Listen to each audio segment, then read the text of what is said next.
everyone! Good morning sa aking channel. Ayan, good morning po sa lahat. Ngayon guys, magluluto tayo ng steamed chicken. Ngayon, magtataka siguro kayo kasi tatlo lang yung ingredients na gagamitin ko. Yung chicken, ayan, buo siya. Nilinis ko na siya guys. And then yung spring onion, and then ginger or luya. Ngayon guys, ito, para malinis ng maayos, ginamitan ko siya ng rock salt. Ayan, inilagay ko dito sa loob, binabad ko ng saglit para mawala yung langsa niya. At ginawa ko, pagkatapos no, nilinis ko siya. And then, after na malinis, gagawin natin, i-steam natin siya.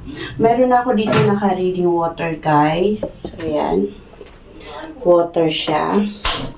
Papakuluin na natin siya. And then, ilalagay natin yung chicken. Ayan, ang gagawin natin, ayan, ganyan lang siya. Steam lang natin siya.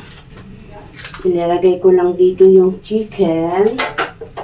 Ganyan lang siya guys. Hindi ko siya nilagyan ng kahit anong pampalasa or nilagyan ng, pwede mo rin lang siyang lagyan ng tanglad or luya. Pero ako kasi guys, hindi ko siya nilalagyan ng tanglad or luya. Kasi ang pampalasa ko talaga, yung gagawin ko mamaya, yung spring onion saka yung luya. Ayan guys. Ipapakita ko sa inyo guys. Ngayon, yung 1 kilong manok, mai steam mo siya ng 30 to 35 minutes.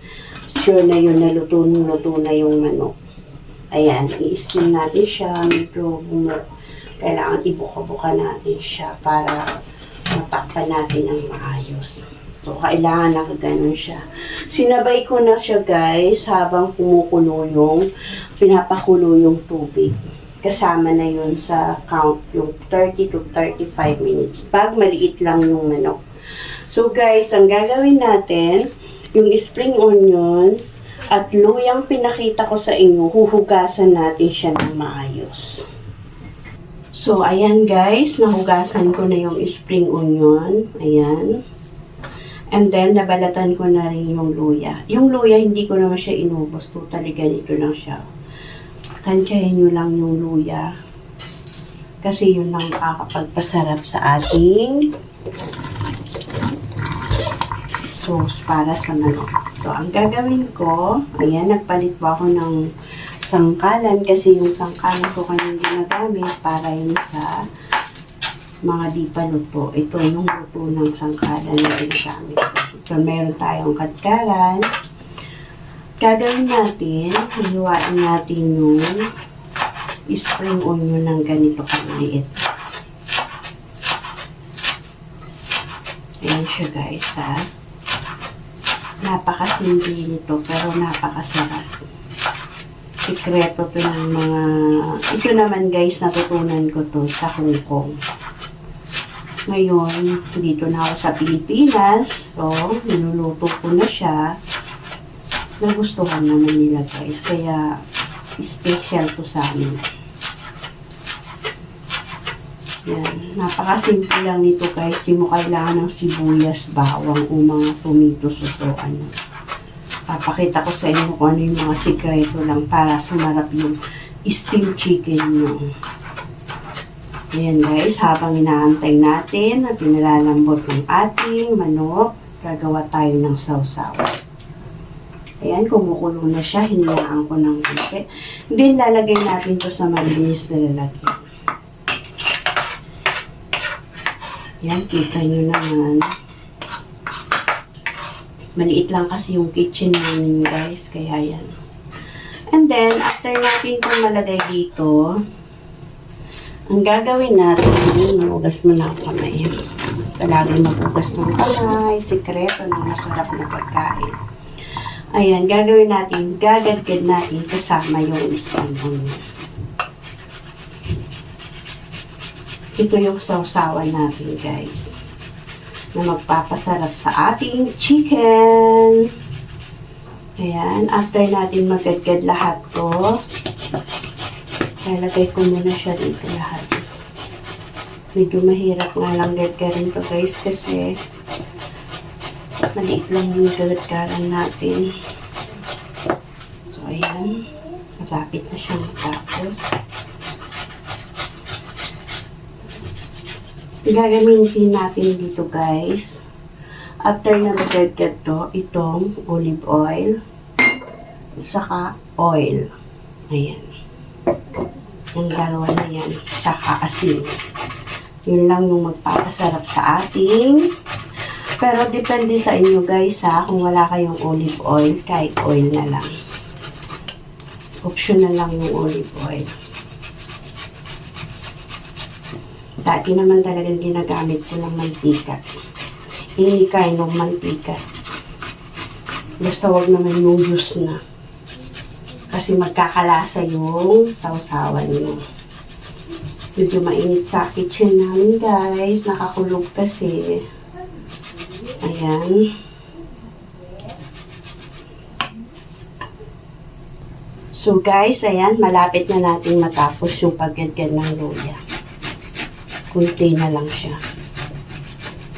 Hindi na ako gumamit ng gloves guys. Kasi kami lang naman kakain ito. Saka malinis naman yung kamay ko. Kapag nag-gloves ako, mahirap maggadgad. Baka mas makasama pa yung plastic sa ginagadgad ko. So guys, ayan na siya. Tapos na siya.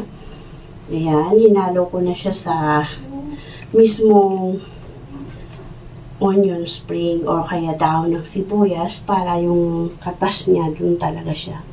And then, after that, ilalagay na natin yung pinaka-ingredients na. Ayan.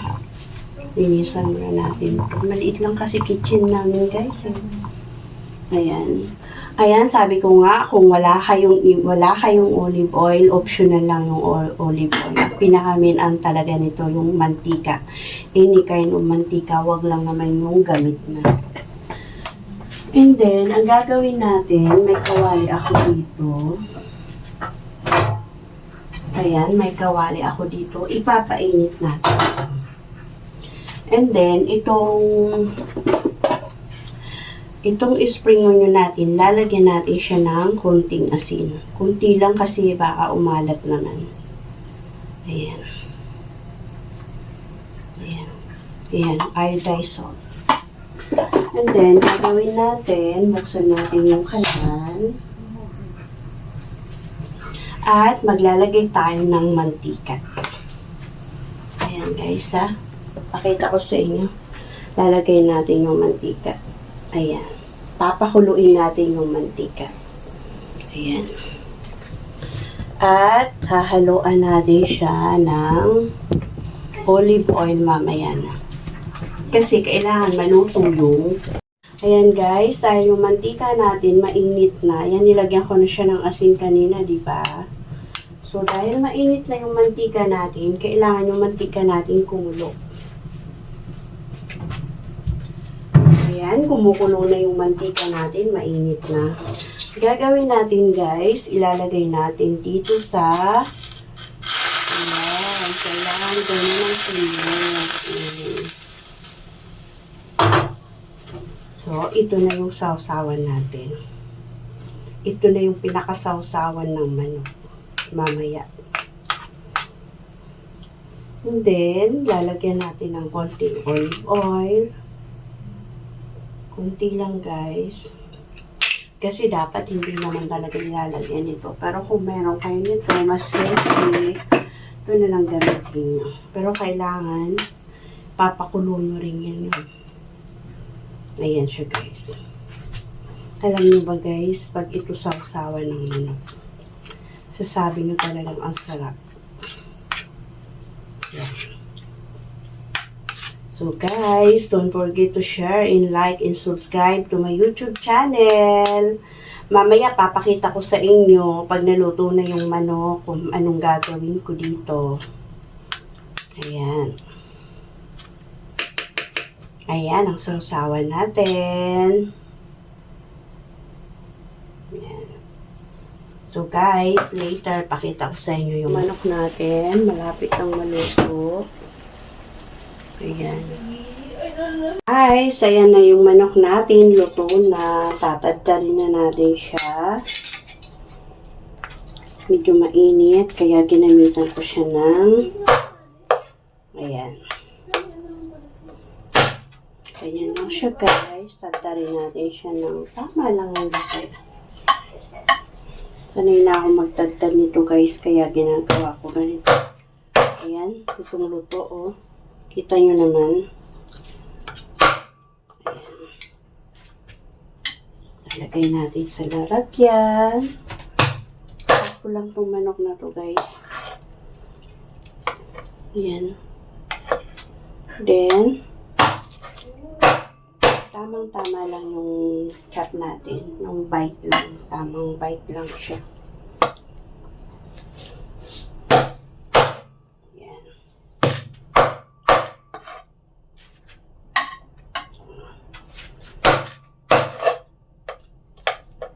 Hindi ko siya gagamitan ng kamay guys kasi mainit. Ayan. Ganyan lang. Kailangan matalas lang yung silo pag nagtatagtad kayo nito para di siya. Yan, kita nyo naman, oh. Lutong-luto. Yan, papakita ko sa inyo kung anong gagawin natin. Yan. Yan, nakaluto na tayo. Ang gagawin natin, alisin na natin to. And then, ilagay natin. At yung ginawa natin sausawan. Para maniwala kayo guys kung gaano kasarap. Ayan. Kuha tayo nito. Kahit konti lang maliit mo. Ayan. Then, lagyan natin ng ayan. Ayan na siya guys.